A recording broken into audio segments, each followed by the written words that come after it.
Via Law and Crime Network, a terrible crash took place.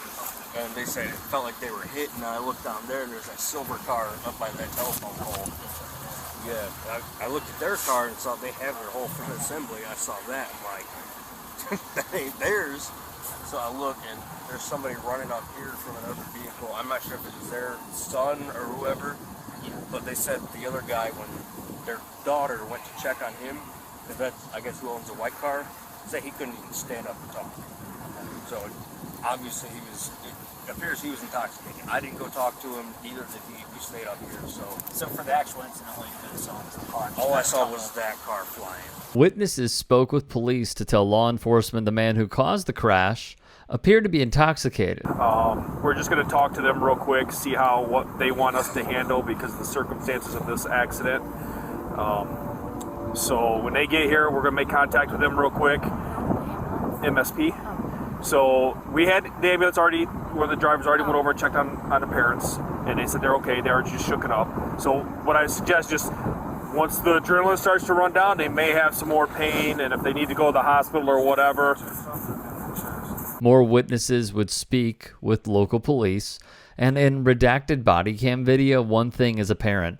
The man who caused the crash is not in it all that often. We would later learn it's this man, Mark Lillywhite. He is no ordinary citizen. He's not a banker nor a real estate agent. Mark Lillywhite is sheriff of St. Joseph County. Fox 17 would report Lillywhite appeared intoxicated and was subjected to field sobriety tests. Those were redacted along with officers muting their own body cameras throughout.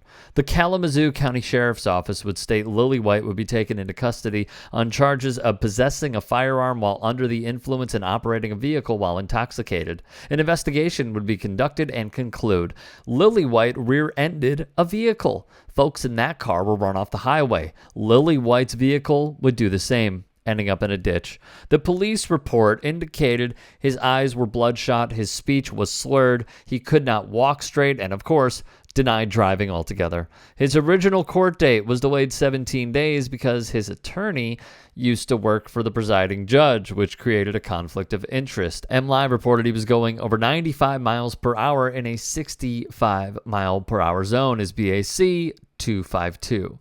If he were to be convicted, he would face 93 days in jail. Lillywhite was elected by voters in 2021. Lillywhite would enter a guilty plea. He would be given a slap on the wrist. In the end, per WNDU, Lillywhite will serve a year probation. His lawyer argues he should remain on the job.